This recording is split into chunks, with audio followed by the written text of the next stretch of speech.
that we can do up front to sort of help our green teams, help our business leaders just really take something off the shelf and execute it.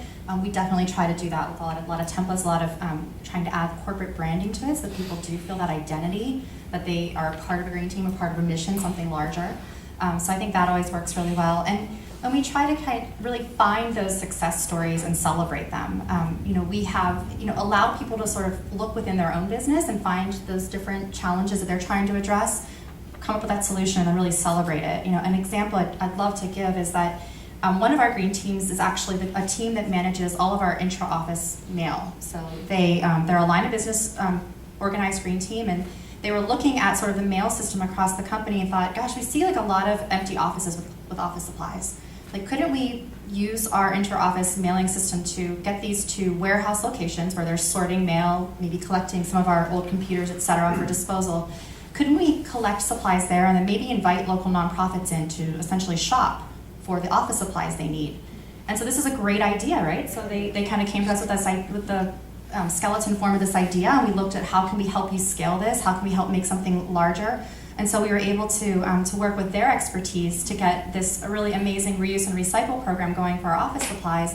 And then we attached to that our administrative group. So, well, what about something for us internally to trade supplies with? So now we have sort of this two-pronged approach to get rid of office waste. So just things like that are maybe small ideas that you can really help to support and make them available across the enterprise helps with scale as well.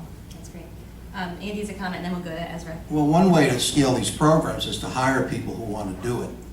And this is sort of a little bit of a plug for net impact.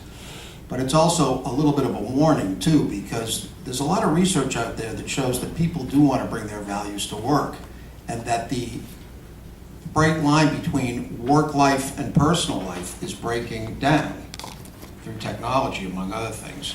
And companies that don't begin to speak to this issue and give employees opportunities to put their values to work are going to find that they're going to get their cultures changed from below. The data's pretty clear. Not only are younger people getting educated in these areas, but they want to be identified with, just as people want to be identified with hotels that give them small but empowering ways to help. This is true for employees too. So there's both an opportunity and a risk here. The opportunity is to find ways to harness these values, and I think it's pretty clear it's not just environmental values, it's social values too. I mean, the baristas at Starbucks, a large percentage of them are very motivated by ethical sourcing. That it's a sort of a stealth approach. I mean, Starbucks customers don't really care that much about where the coffee comes from. The employees do. It's sort of a twofer. But the employees are motivated, and they want this gives them the opportunity to feel good and identify themselves, with their company. Starbucks goes to the extent of hiring people this way. There's a quote in the book from Rick Badgley, who's the head of global staffing for Starbucks, who said, "I don't care how good you are in what you do. If your values don't align with us, this is not the right company for you." And the reason he said that, and the reason they apply that, is because they understand that, they understand what motivates their companies, their employees, as Liz said, to give the extra effort. You're not going to pay $5 a coffee if the baristas are sleeping behind the counter. I mean, they're part of the Starbucks experience. So, you can hire people, but if you don't, people will come into your companies anyhow who want to do this. I would just simply add, one good tactic or nice device for helping to sort of push scale or accelerate scale is the creation of an award. We kind of talk about recognition as, along the way, real time, say, hey, that was great, but really when you put the company communication resources behind promoting a company-wide award that is reflective of what are the values of the company and leaders that are sort of reinforcing those through their involvement in the green team. That's a great way to get out into the farthest reaches of your company. And as the green network are nominating themselves and each other, you're also reinforcing that, look, we're trying to represent the entire company, and that really puts pressure on them to look at, how can we get more people involved that aren't sort of in that immediate headquarters area. And then another tactic is, connecting them in some way to company-wide resources or organizing resources. So if you have a so-called formal volunteer program, as we do at our company and as you do at Wells Fargo, getting them to organize an event or two, tapping into that organization infrastructure. So there might be some sort of online tool that they use to promote an event and people can sign up. That's another way to drive scale from a tactical standpoint. Diana? Well, just to follow this up, so just 2 comments here. The first, and they're both related to linking up to everything else that's going on in the bank. Before we actually launched the program, we spent a lot of effort linking it into other parts of the bank. So linking it into the recruiting process. There is now a welcome that's environment. On the first day you show up and you learn about the culture, it's in there. There are now training courses. It is part of the Spot Rewards recognition program that we have. It's right there with everything else we do. It's embedded there. The program that I talked about, our Green Leaders program, it is now part of the pipeline development process in our leadership. It is perceived as a way to stretch leaders who have been identified in the pipeline, starting from very low-level people to quite senior people. And it is a way to identify people who is able to step forward and volunteer and do this and their daytime job and get employees motivated and also do it in a way that achieves the business objectives. So all of that is, building that in is what really was the foundation for the subsequent scalability, getting it there. The other piece is, how do you organize all these tactics? There's so many tactics, and that's where the 4-H's really helped us out. But you talked about some of the tactics. We talked about our pledge. You talked about gamification. What we found is that actually engaging the senior executives in these competitions, that is really what drove awareness and engagement. So it was a competition, very public, between the senior executives, and they are amazing. They really, we were talking about this before, they love to compete with each other. As senior executives, that's what they do. And so if you can harness that energy, and we have very transparent reporting. Our online tool, we modified it so that the results could be transparent. You could slice it and dice it. But all of those tactics, I mean, when we first started, we were assailed by tactics. I mean, one company had green playing cards, another company had videos, another, you want to outsource it to this and that consultant who wants to do it for you on your website, and it's all about the web.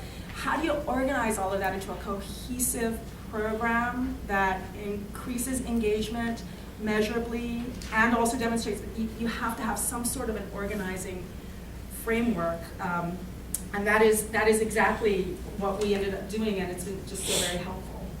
Thank you. I'm going to ask 2 more questions and then turn it over to the audience. So my next question is on tips for working with HR. How's that gone? Any advice for the audience? And then if anyone in the audience would like to answer that too after the panelists.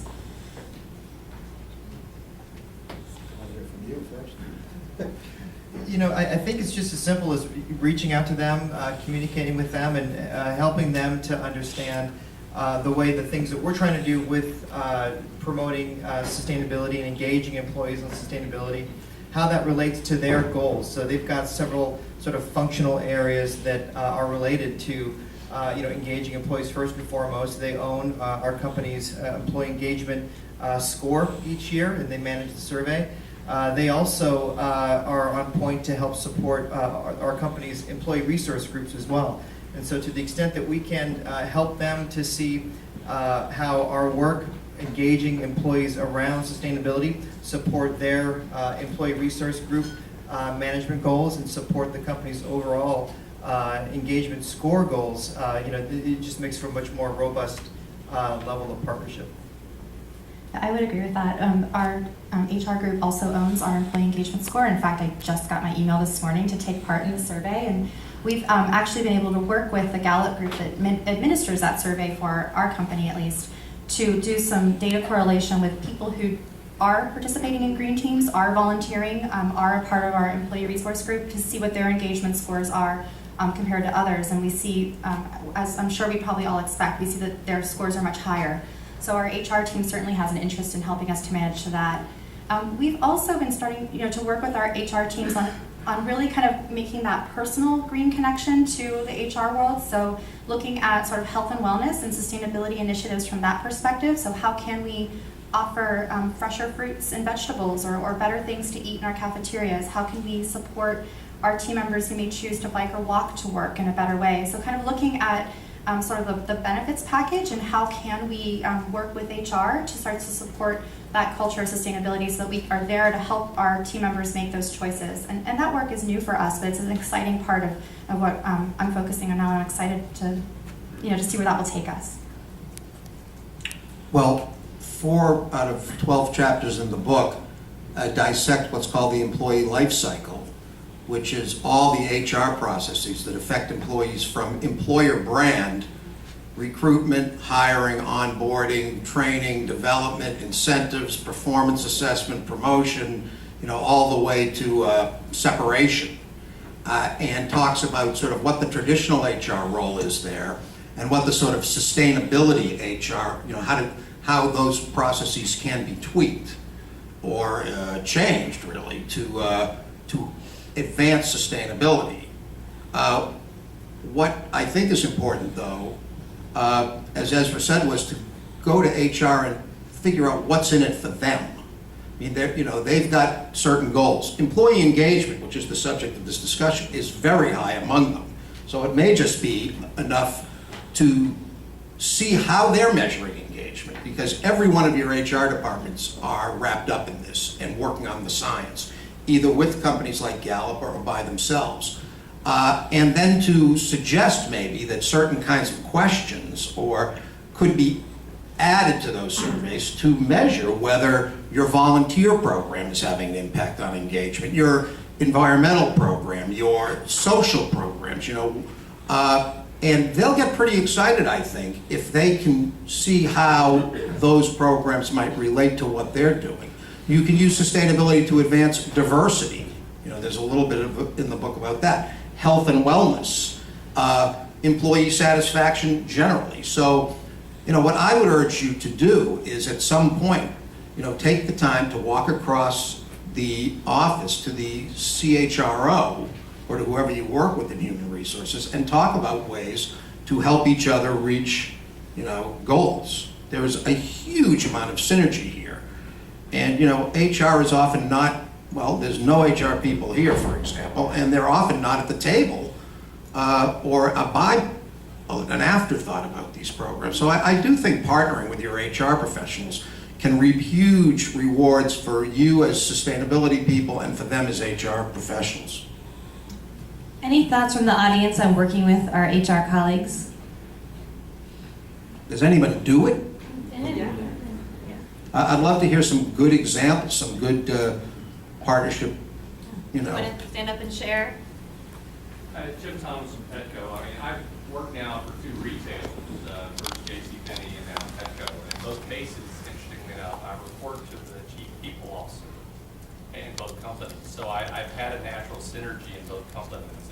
And I agree with you that there are a tremendous number of ways that connects. One of the ones that was referenced earlier, I actually included my green team as one of the employee resource teams in JCPenney, and I argued it was the most inclusive group within the employee resource team. So I think there are many ways to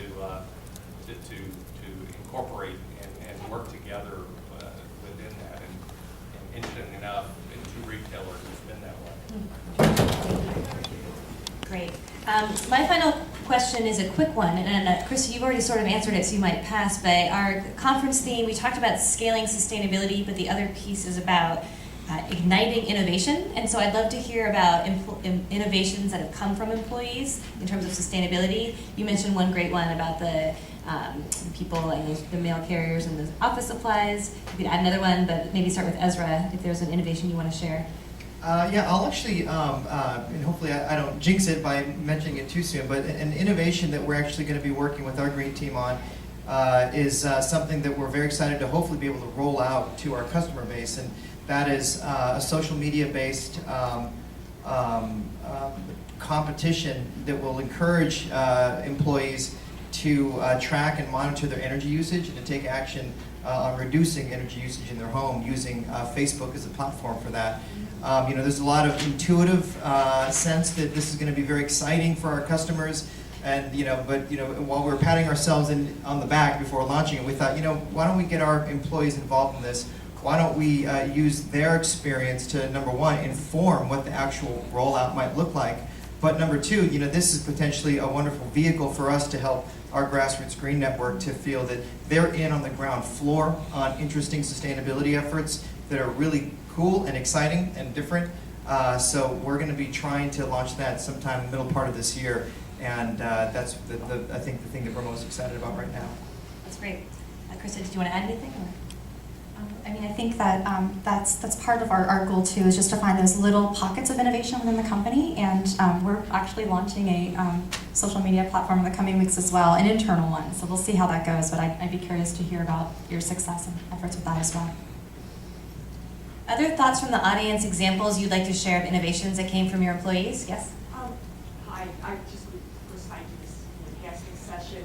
I'm from Keep America Beautiful, and I just want to share that we have a program, America Recycles Day, that we are always looking for national sponsors for, but you can access it without being a sponsor. And a lot of corporations are using it as a way to create a green opportunity. So you can get to it via KAV.org, and it has a microsite, AmericaRecyclesDay.org. It's November 15th, it's Catalyst Day, but different corporations do different things. Some do battery recycling internally, some do other things. And the other thing that we're doing that also would require no money, we've done this, we're part of the Clinton Global Initiative, and you have to make a commitment each year if you're part of that. And this year we created a corporate recycling network. And again, you can get to it through our main website, and we're asking corporations to internally improve their recycling rates. So it's a program that you can, these are kitted up, easy to implement, and just want to share that they're out there. That sounds like a great tool, thank you. Other tools, tips people want to share, innovation examples, or questions for the panel? Yes. I have a question for PG&E and Wells Fargo. Can you maybe talk just another layer down a little bit more tactically about when you want to form a green team or someone raises their hand, how do you engage with them? What is the presentation, webinar? Do they just go and read something and then say, okay, I'm going to follow these steps? How does that follow? Well, I'm happy to offer what we do at Wells Fargo. So one of the things that's key to us, we realize that, at the grassroots level, I think we have a lot of great support. Our team members that are forming green teams really get it. Our C-suite gets it. But then there are all these layers in between of middle managers that are managing towards all types of business goals. And, if you're going to add, hey, can you help us with the green team onto that, you have to really make it relevant for them. And so one of the ways that we've done that is to help to connect them as leaders into the green teams. So our green teams do have to have what we call an executive sponsor to kind of get up and running. So we help our teams to identify the right person in their geography for that. It doesn't have to be someone at the C-suite, or even it has to be, we recommend that it's someone who really has influence over that area. So maybe someone who manages a large group of team members in a particular location or has oversight over a line of business. Our green team programs are templatized. It's funny you mentioned America Recycles Day, because we run eco campaigns every year. The big five they focus on, commute, water, waste, energy, and paper. And we always run our recycle campaign around November in time for America Recycles Day. So our green teams can kind of plug into these, what we call plug and play programs. They have these campaigns that are branded. We have a number of materials sort of templated for them. So everything from an email that they can just cut and paste, maybe add some details that are specific to their location or their project, to posters that they could print for the break room, to presentation templates they could use for a lunch and learn session, to even projects. So if a team has gone and done like an energy scavenger hunt project, we would help to create materials around that and check that into our green team program. So that helps them to sort of get started pretty quickly. And then we also have kind of you asked about the specific ways that we get a team up and running. Once we've identified a core group of team members that want to support that work and an executive sponsor, we set up a meeting with them, we get them engaged with our network, we host a monthly call with our green team leaders to share best practices, provide education on either a campaign or a corporate initiative, or sometimes outside education, like an America Recycles group might come in and present to our teams. And then we sort of help guide them through that launch process. So We have documents, templates, all sorts of things that they can leverage, but of course, environmental affairs, myself in particular, we make ourselves available to sort of help them through the process. Does that answer your question? Okay. Yeah, and what I would simply offer is that what Krista described is best practice, and I can't really sort of add anything above and beyond that. That's the way to do it. Great, a question in the front?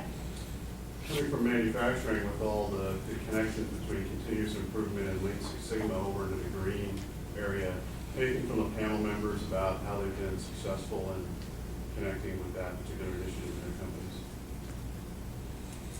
I'm probably not the best expert from a manufacturing perspective. I can say with our real estate groups, though, we've really tried to tie a lot of our effort into their goals around LEED and really helping them engage the green teams to even receive LEED credit for some of their work. So that's trying to just sort of find the process, whether it's Six Sigma or LEED or whatever they're tracking to already, and kind of help them meet that goal. Yeah, similarly, kind of a difference for us. We're not involved in heavy manufacturing, but we do try to orient a lot of the projects and initiatives that they're piloting with the concept of continuous improvement. So as we're looking to them to identify opportunities, again, to drive inefficiencies out of processes, to identify safety opportunities with our new grassroots safety network. It's really rooted in the fundamentals of continuous improvement, and I think that's something that helps sort of reinforce that connectivity back to the business. Can I offer up something Please. referring back to Ingersoll Rand on that? As Ingersoll Rand is a heavy manufacturer, the green teams were often the ones that brought many of the innovations on the manufacturing floor, to have the innovations around waste reduction, and in fact with having a couple of their facilities being zero waste. So, the green teams, that cross-functional group of individuals trying to figure out and problem solve different methods is a very powerful tool, not only increasing employee engagement, but also finding operational efficiencies within the manufacturing industry. Yeah, there's been some work done on the balance score, how to incorporate environment into the balance scorecard as well. So that might be something to look at. Let's go way in the back. Yeah. Hi, I'm Molly Jamison with Annie's. And one thing that we did, and it's been implied, but maybe it should just be explicitly stated, steal from people that are doing it right or that have programs that you really admire. We did that at Annie's with our Green Benefits program from Cliff Bar, and I think we pretty much took it whole cloth. I hope that I'm not overstepping my role by saying that. We do have a benefit of being a small company, so we can do things like offer cash for a bike that you pledge to commute on a certain number of days per month, or $1,000 towards a green home improvement.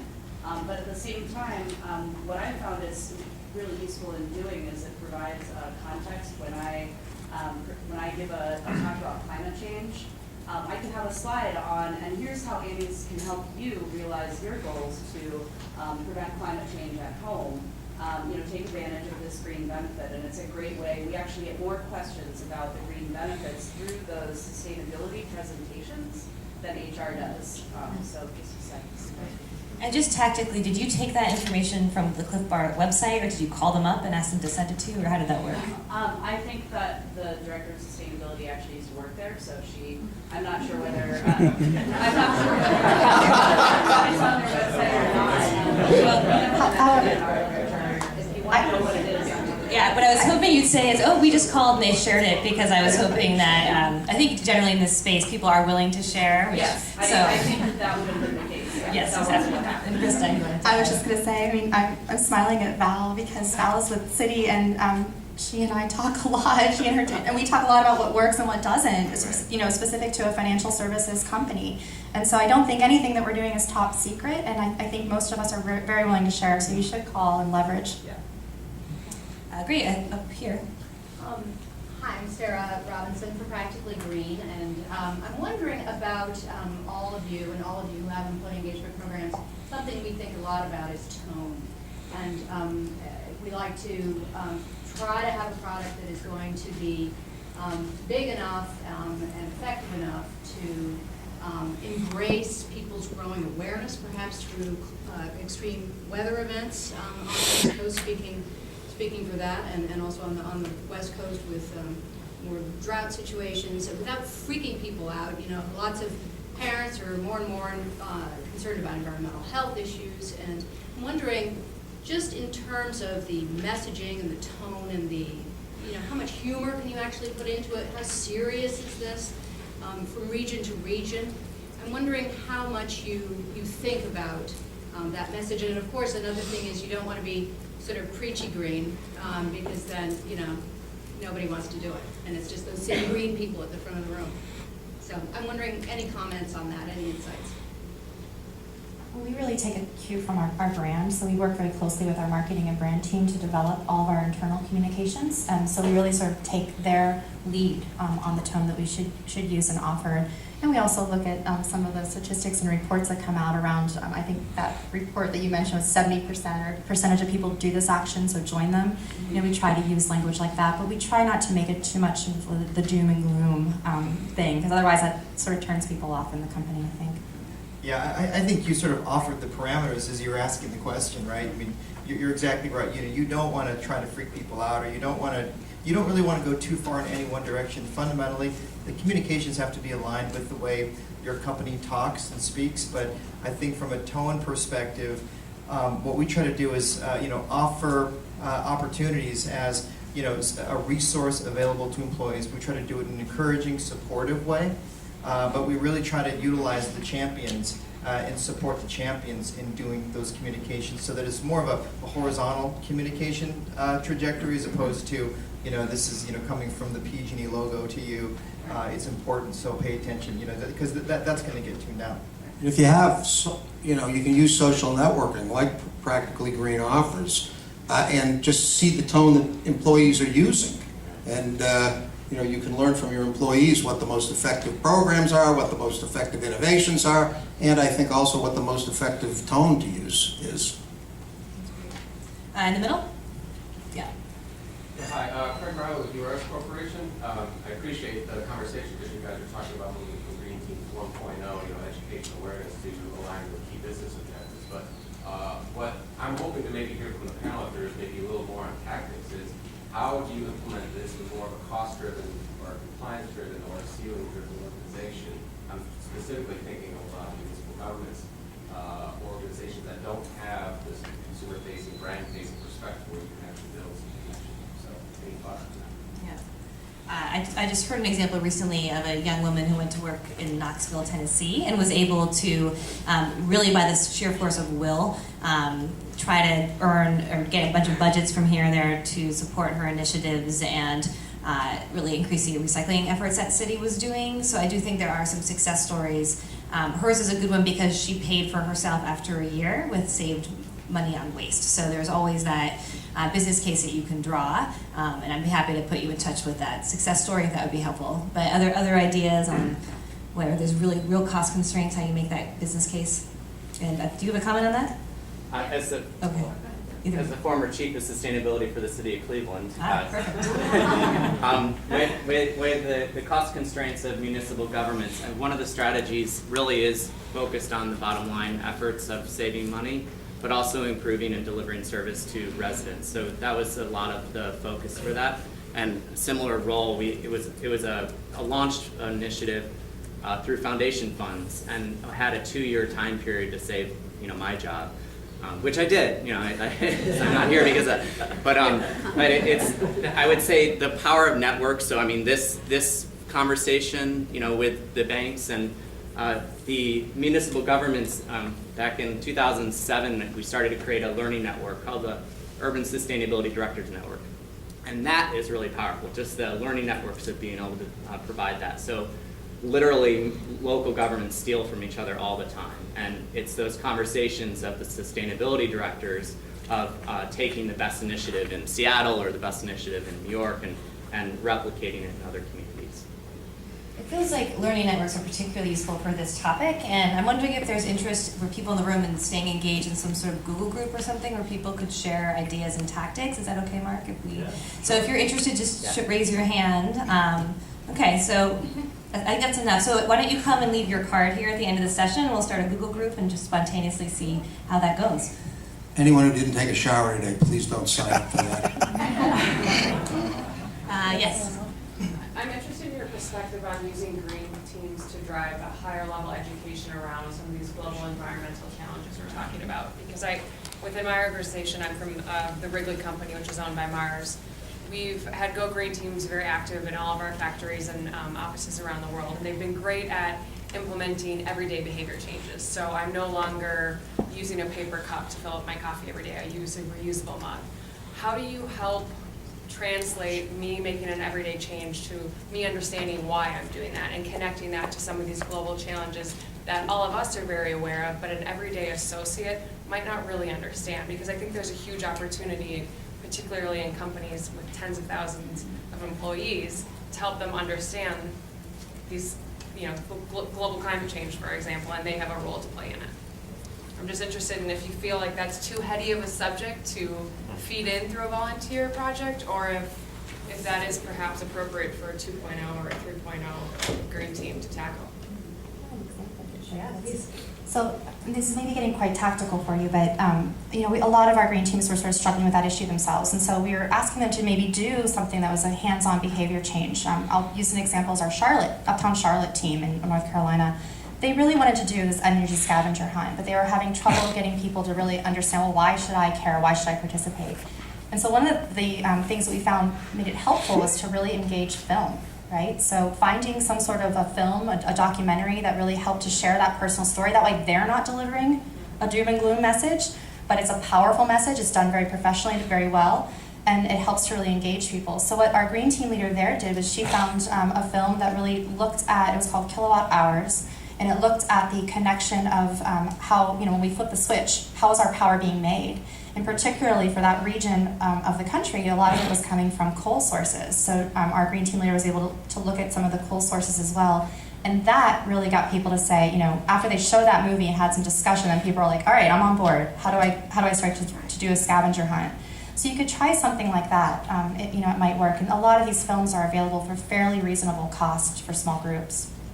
Great idea. Yeah, I would just add that, it's, first and foremost, PG&E doesn't take power from any coal sources, so we're in good shape. But I think, a very simple tactic is trying to roll up some of the aggregate results that your employees are delivering, you by switching over to a reusable cup, for example. I think Dan Hesse did it really well when he talked about, the individual box that you receive your cell phone in, using much less material. He equated that to 68 million bottles, being sort of the savings equating that. So you can roll some of the things up that you're doing, in the energy industry. We equate carbon emissions avoided by how many cars off the road that is. So that's a nice device. And before I turn it over, I just want to say that Liz and the folks at Net Impact are real experts in this space. They really, really are. She's been very generous in sort of bringing the questions over, but let's make sure we don't waste the last 15 minutes not asking her directly a question as well, because these folks are pros, and we really appreciate everything that we've learned and stolen from them. So. Well, thank you for that. We actually almost out of time, so I'm not trying to dodge the question.